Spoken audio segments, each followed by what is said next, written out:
It's my belief that we're all here for one purpose, and that is to ascend. That may take a lot of lifetimes for some people to get to that point, but some people are ready in this lifetime.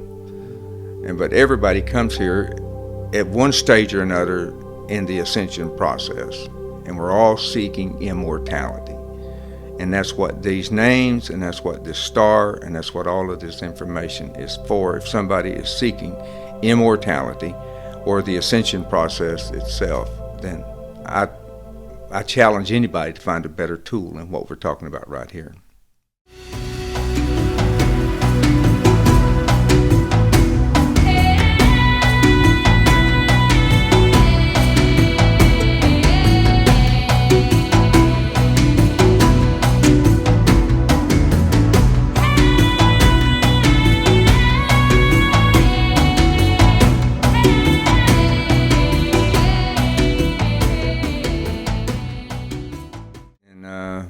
In 2004, I was introduced to the 72 Names of God of the Kaballah, and I was given some information that a lot of people are not given. I was shown some numerical patterns on the chart that could be used to dig deeper into the meanings of the names. I discovered that anytime you took two and put them together, and if their numerical value was 73, then you would use these two to meditate on. And what you would find is you would always find balance and order. A big part of my work with the 72 Names of God has also been side by side with 7 Lords of the Cycles, which comes out of the Emerald Tablets of Thoth. And the Emerald Tablets is basically instructions on how to use the 72 Names of God. Because if you think about this, the 72 Names of God, the Emerald Tablets, and the 7 Hermetic Principles all came out of Mesopotamia and Egypt and all through the Middle East. To me, in my mind, they fit naturally together, and I started meditating on the names, and I learned the names. Then I was given the Emerald Tablets, and I learned the 7 Lords of the Cycles, and I used those in my personal meditations. Then along comes the 7 Hermetic Principles, and I saw how they tied in the 7 Lords of the Cycles. It brought it all together as one discipline, but it was bringing together 3 major components, which would be the 72 Names of God of Kaballah, parts of the Emerald Tablets, and then you've got 7 Hermetic Principles. And they're all governed by the rules of numerology, because I don't think the world even knew about the 72 Names of God until 2020. The 72 Names of God is a matrix that has 8 columns and 9 rows, and they form a grid, and in each section of this grid there's 3 letters of the Hebrew alphabet. And these 3 letters of the Hebrew alphabet have meaning that will, and if you focus upon it and meditate on it, and especially doing it daily, they will come alive, and you'll start seeing results in your life. You'll start seeing changes in your life. Some of the changes you might not like, but it's still change. Spirit has shown me that the only trouble I had through the whole, say, 20 years of working with these names was my resistance to change. If you're amicable and flexible internally, then you should be able to step outside of the emotional body and make positive change in your character and in your personality. I say personality, it's more like changes in your ethics, because it's through higher ethics that you're given greater light. And the more light you possess, the more influence you can have on the world around you. And so our only request is increase your ethics. Become more honest in everything you do. Take for instance, selling a car. If you're going to be of the highest ethics, you need to reveal everything that's wrong with that vehicle, rather than laying low and letting people find out these issues themselves. Very ethical to be upfront. Well, if our civilization is going to survive, we're going to have a moral and ethical revival. We've got to start becoming more honest and straightforward with one another, and just erase your ethics. So 7 Lords it's pretty simple. They represent the numbers 3, 4, 5, 6, 7, 8, 9. 3 is Antanas, 4 Quertas, 5 is Chai Atal, 6 is Goyana, 7 is Huortal, 8 is Samveta, 9 is Ardal. Now, whether or not I spoke those correctly, I don't know. That's why I feel so comfortable with these tools, is because they have been around for eons and eons of time, all the way back into Enlil and Enki. They survive. One thing you can be assured of, falsehood will not survive over the years. It's only truth will survive. And so it gives me a lot of confidence that even though that I don't know a tremendous amount about them, I feel comfortable that they work just simply because of where they came from and what they've done. Personal opinion is, I think it was through the names, Lords of the Cycles, and the 7 Hermetic principles were used to create the pyramids. There's people who say that the pyramids were created by, levitation, by making the stones lighter where they could set them in place. Well, name number 43 means defying gravity. Now, according to the book, it means defying the gravity of the ego inside of our own consciousness, but you got to start somewhere.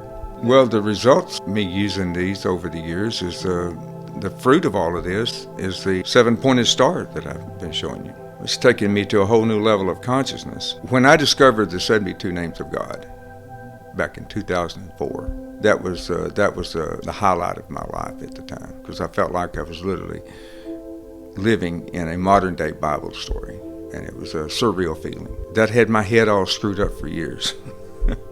It was like, we still have to deal with ego. One of the misunderstandings that I had about the 72 names is I had this attitude that, well, if I had that much ego, Spirit would have never given me this to start with, so I must be pretty low on the ego department. But I was totally wrong. Ego shot out like a rocket. But I eventually got it under control after I lost a lot of friends and my family members and lost my career. I finally got it under control. It took a lot, but it worked. I wasn't supposed to be going that route anyhow. And one of my biggest problems is I have an extremely strong will at times, and my biggest weakness is not knowing when to back off and say no. That persistence, that drive to succeed can be destructive if you let it go too far. I'm not saying it's not going to be great for conflict resolution like in a business scenario, but most of the conflict resolution I'm talking about is in your own inner dialogue. Since I've been meditating on this using the 7-pointed star, I've noticed a major change in the way I process things. It's given me a feeling of wholeness and completeness that I've never had before, because I feel like this is something I've been working my entire life for, and I didn't realize it until I saw it and saw what it could do for you. The benefits of doing this is just unreal as far as I'm concerned. Now, it might not mean that much to the average person who doesn't meditate as often as I do, but I've been doing this since 1976. But I've been meditating on these names alone since 2004. I know that if they can work for me, they can work for anybody. The whole key is to for someone else is to find trust in what they can do, these names can do, and this star can do, but also take trust in what I'm trying to say as being a legitimate path to finding out who you really are. And we're all trying to find out who we really are. I'm amazed at how I can resolve issues in my mind in the short time I've been doing this. It's given me a sense of confidence and a boldness that I've never had before. It validates everything because the work I do with the 7-pointed star is all about the number 7. And if you can learn and understand what the 7 means and what a big number it is in the overall scheme of things, then it broadens your sense of confidence in how this works. And it's like everything else. It's only going to work if you feel confident it's going to work. If you have reluctance about it, it probably won't do much. But if you can see the value in so many synchronicities of how many times this number or this star is influenced by the number 7, that should build some confidence that there may be something to all of this. Well, we got to talk about special relationships to really talk about synchronicities. And special relationships are all over the 72 names of God. Each number has a corresponding number that if you add to it, it will equal 73. Now, 73 might not sound like much, but 73 is 10, and 10 is the number for Christ consciousness or perfection. And so every time you speak these names with full awareness of what they mean and what you're using them for, you're speaking into the world the consciousness of Christ. I'm not saying you are the consciousness of Christ, but you're speaking the consciousness of Christ. And when you own these names, when you own them, is when you can remember them and say them as easily as you say A, B, C, or 1, 2, 3. Be that familiar with them. When you're that familiar with them, you own them. And when you own them, you have the power to heal the world around you with them. Yeah. If you go back to the 7 Hermetic principles, 8 is correspondence, as above, so below. For every time you have something going down in your life, something is being destroyed, maybe a relationship has gone down, or you got fired, or your house burned down, whatever you're going through in the present moment has all the energies that you're going through right here is simultaneously at the exact same time this is going down, something's being built in your future. It's going on at the exact same time. That's the beauty of it. That's the hardest part to see for some people. But tearing down and building up, they go up and down like this. Your choice of emotions and feelings that you go through, and every feeling we have is a choice. Every emotion we go through is a choice. And so when we choose the right feelings and emotions, prepare fertile ground for a more positive reconstruction. Okay, this is the 72 names of God. Now when I got this, the color was not on it and the numbers weren't on it. It was just basically blank. My spirit prompted me to number these like in Western numerology, but start over here in the upper right hand corner and go to the left. And when I did, and I started writing them down, and by the time I got to the 11 right here, I noticed that the base number 2 and a 2 was here. And so that got me really excited. And then I kept on going. And all the way through the chart, you got a 2 as a base number, 2 as a base number, 2 as a base number, 2, 2, 2, 2. Then you have one more over here. The numbers 1 and 9 have a continuous straight line, but the rest of the numbers have to be balanced, some above and some below, like it is here. This represents the number 5, what you see with these colors. 5 it's like the fulcrum on a seesaw. It neither goes up or down, but neither does anybody else without the 5. So 5 is a number for rectification and for reconstruction, so to speak, in the manifesting process, because it has neither a push nor a pull charge. Like even numbers have a pull charge, whereas odd numbers are going outward, extending outward. And you got in this number right here, the yellow line represents 5, because 1, 2, 3, 4, 5.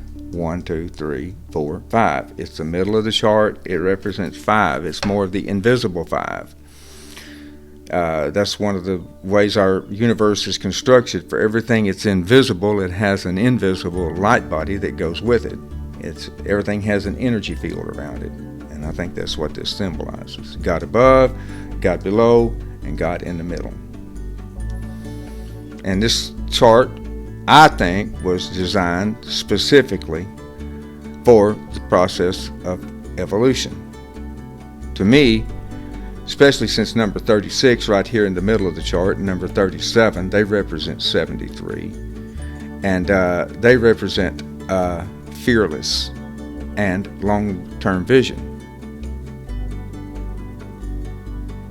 Long-range vision and fearlessness. But here's the underlying connection. Both of them equal 73, so they're perfectly balanced on the chart. And the way to have fearlessness, the way to be fearless, is to have a long-range vision and know what's coming to you. My recommendation is to take the list, the numerical list of the names and their meanings. It's a short 1 or 2, 3 word meaning, and take the 5 core numbers that you come up with from your name and your birthday in a numerology reading and apply those to any number or the corresponding number on the chart. Well, here's a way of doing it. Here's number 34. Now 34 means get out of your own way. Now anybody that knows me would go, okay, that's right, get out of your own way. That's you are your own biggest enemy. There's also what they call I call a mirror number.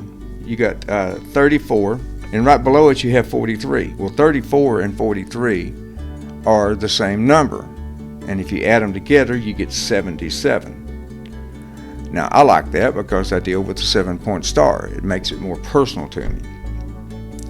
But 34 means the person who has the 34 number has the ability to align the inner circuitry where you can draw light from the soul into the spirit, into the heart and the mind, and down into the physical body. Now number 43, Lamed Vav Vav, means effortless prosperity. How else are you going to have effortless prosperity unless you have this continuous channel of energy coming from the soul down into the heart and the mind and the spirit, mind, and the body? Now take it a step further. Number 43 is connected to number 30 right here, and 43 and 30 equals 73. There you go with that. Number 10 again, the Christ consciousness. Effortless prosperity coupled with fertility and multiplicity. That's what 30 means. Fertility and multiplicity governed by effortless prosperity, which gets its source from number 34, which is Lamed He Het. 54 is my outer personality number. 34 is my soul number. 54 is my outer personality number.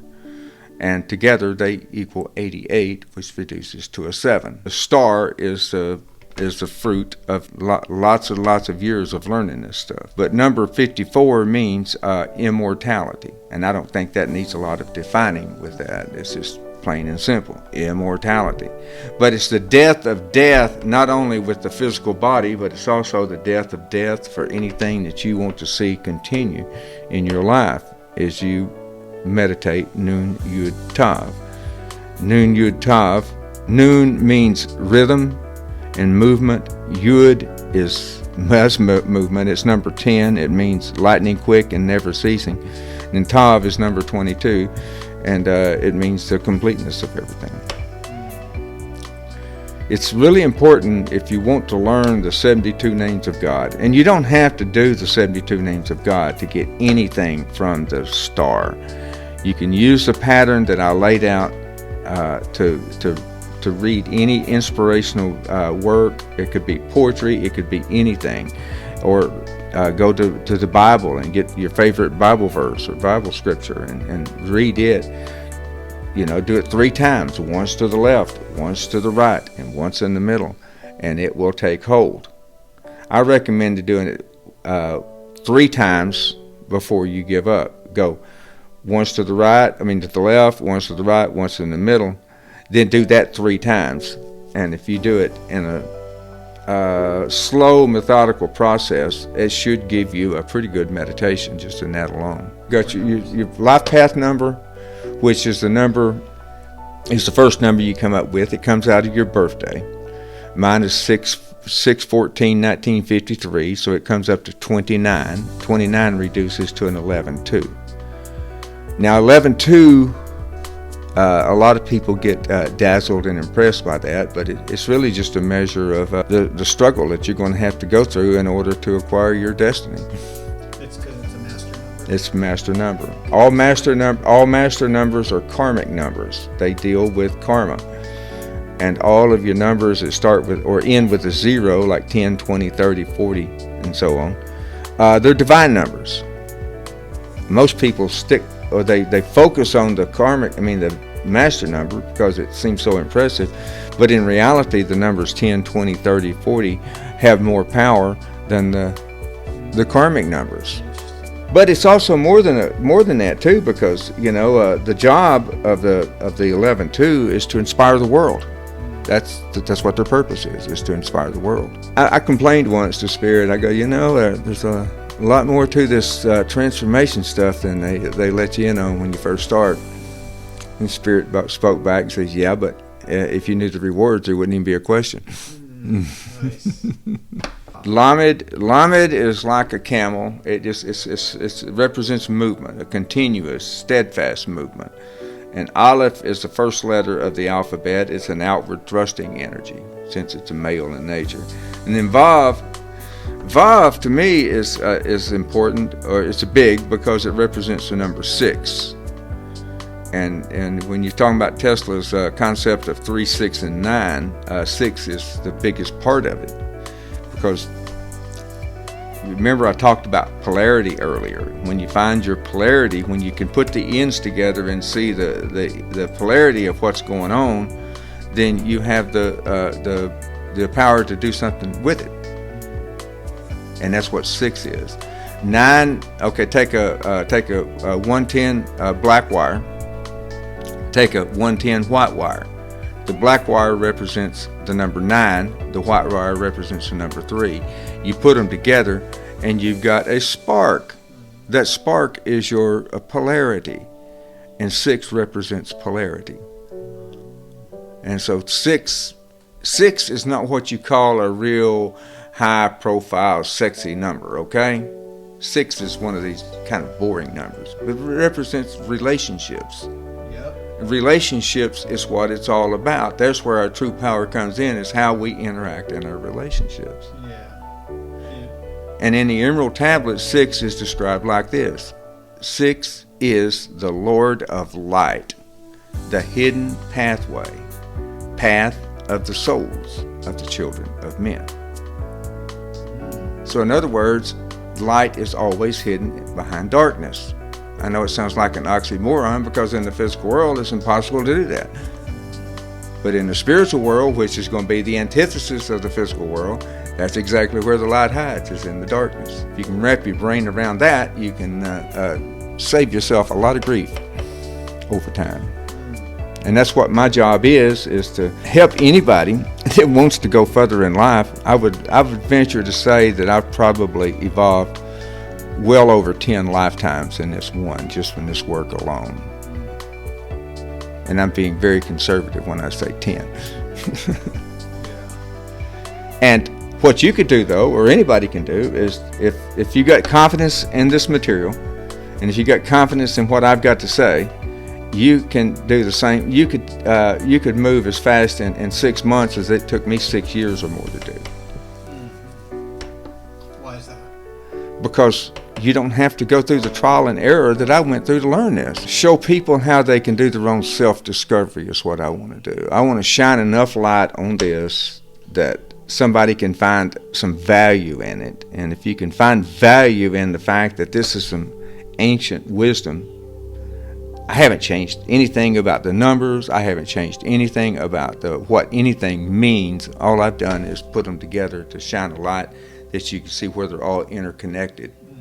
And when they're interconnected, you have that synergy, you have that special relationship. And when you have that special relationship, you have the concept of synergy, where 2 and 2 equals 5 or greater. And so that's the whole purpose, is to make life easier for everybody else, where you don't have to spend 20 years of trial and error. Trust me, Thomas Edison has nothing on me when it comes to trial and error. So here's the star that we've been talking about. It's a 7-pointed star. I find the magic in the fact that there's 7 points on the star, and 7 being a prime number. Prime numbers are odd numbers, and they're out of balance, because even numbers are more balanced. But here you take a prime number, a 7, and you find something perfectly balanced. I find magic in the fact that not only are there 7 points on the star, but the star is made up of triangles, and these triangles add up to 77. There's 77 triangles on this star. Now, as we divided the star, or as I divided the star of the day, We got 1, 2, 3, 4 is one section. Then 1, 2, 3, 4 is another section. 1, 2, 3, 4 is the third section. This section picks up a negative charge when you speak on each point of the star. And this side picks up a positive charge. This bottom portion picks up the energies both from the negative and the positive and grounds it into the physical body. And as it grounds into the physical body, then it can go back out into the cosmos through these 6 points of this left over. If you can separate the 7th point and focus just on the top 6 points of the star, they correlate to they have the same footprint as my meditation with the infinity symbol. Since July the 7th of 2013, I've been meditating using this as a pattern in my mind. I start at the 3 in the center. I go up to the 6, 9, 12, 3, 12, 9, and 6 again. And I just continue over and over again.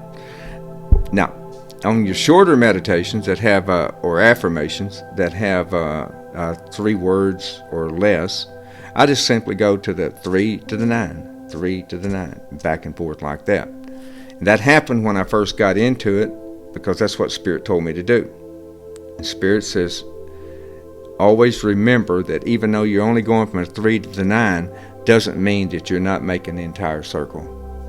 You're just taking shortcuts. The real trick to magic is learning the shortcuts. And the shortcut is going from 9 to 3. That's a shortcut. Finding polarity is a shortcut. Well, let's do today's meditation again. I would go Hyur, Ta, Vi, Bre, Shun, He, Kuf, Mem, Ha, Ke, Mi, Ya,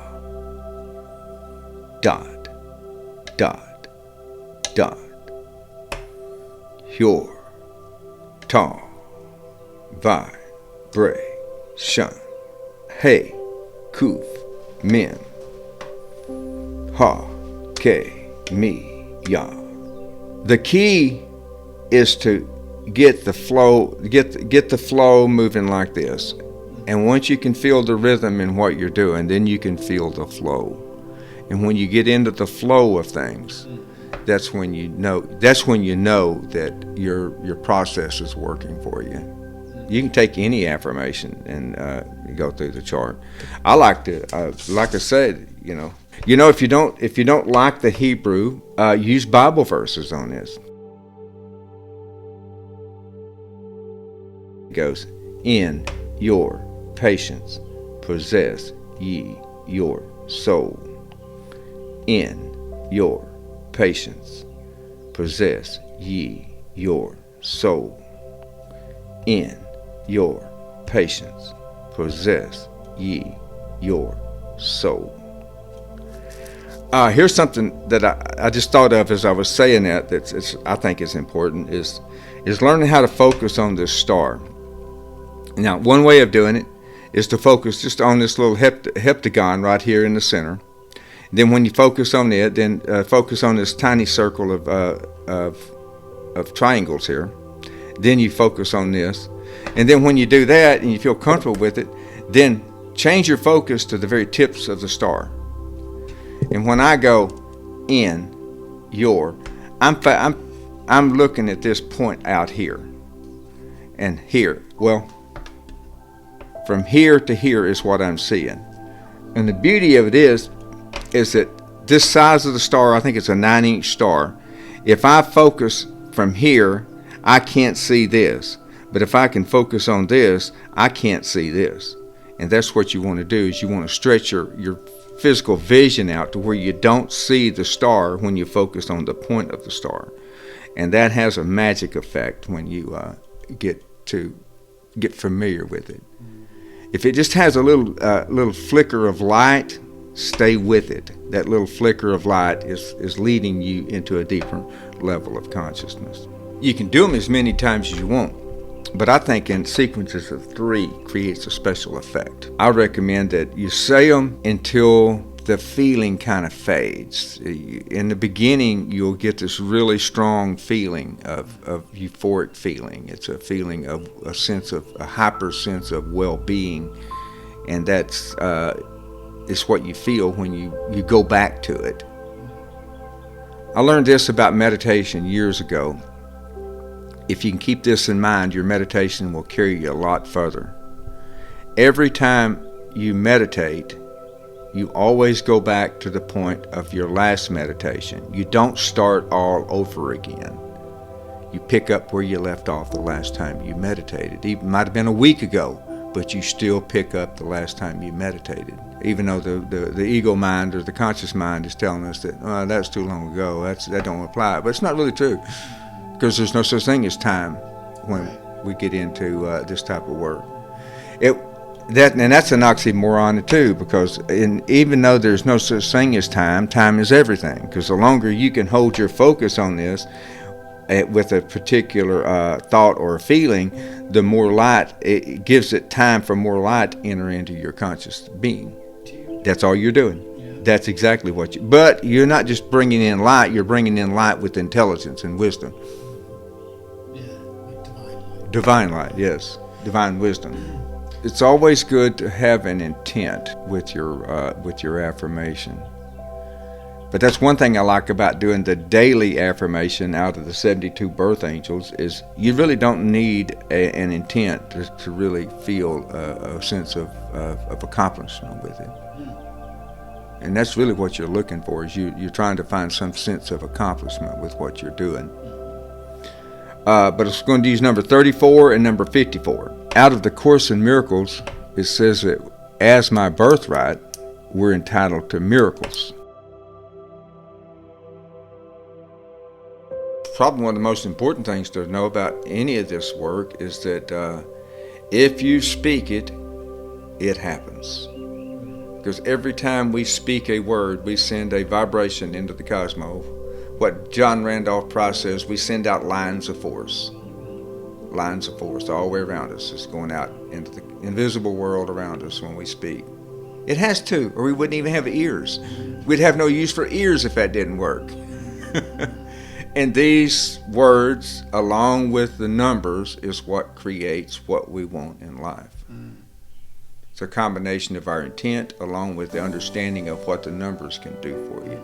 And the more understanding you have about the numbers and the more understanding you have about the intent, the more likely you are to have a positive result when you do your affirmations, when you're expecting something to manifest in your life. Understand that our highest good is what we should go for every time, because we don't necessarily understand or we don't see the big picture in our life. There was a time several years back that I was kind of what you call stuck.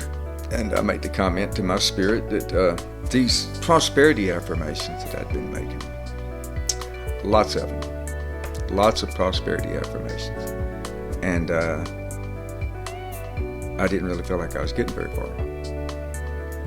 And so I made the proposition to Spirit. I said, well, I'm not really getting anywhere near what I thought I'd be getting, because I've been doing affirmations for a long time and I don't seem to have any get very good results. And Spirit goes, well, if you've been doing those affirmations, trying to develop natural character and personality that just automatically attracts prosperity to you, you wouldn't have all these issues. In other words, instead of affirmations for prosperity and abundance, maybe if we did our affirmations to heal ourselves and the world around us, we'd probably be just overflowing with all we need anyhow. And not only that, it goes a step further, is that what this work will do will help you to see that I didn't really want that new Porsche after all. Not near as bad as I thought I did. And you start getting your priorities in order, and that way life will be a lot more pleasant when you get rid of the needs and I've got to do. We don't have to do anything. We just exist. We just be. That is I guess that's another blessing of this star in my life, is it's given me contentment is just in being. Just being on the planet without anything to do is more pleasant than anything I've ever had before. Here, the star validates, 71 years of hard work. Because like Carl Jung said, the only real growth comes from struggle. How you handle difficulty and problems in your life is where your spiritual growth comes in. It has nothing to do with, the success of your metaphysical business. It has nothing to do with spiritual growth. And so it doesn't have anything to do with how many friends you have on Facebook or how many followers you have. But most people don't even know where to start with their inner work. And my suggestion, the first thing that annoys you, find out why it annoys you. That's doing inner work. The way I do it is one of my biggest issues as far as lack of contentment and struggle is dealing with disrespectful people. But what I've discovered is that anytime somebody is disrespectful to me, the most appropriate response is to forget self and start looking at all the people, or addressing, you don't have to look, just address all the people that you have offended in a like way. And when you do that, then you can send them divine light. I really believe that it's critical to know that you have the ability to send light as well as you have the ability to receive light. And the more light we have the capacity to receive, the more effective we're going to be in fulfilling our destiny here on the planet.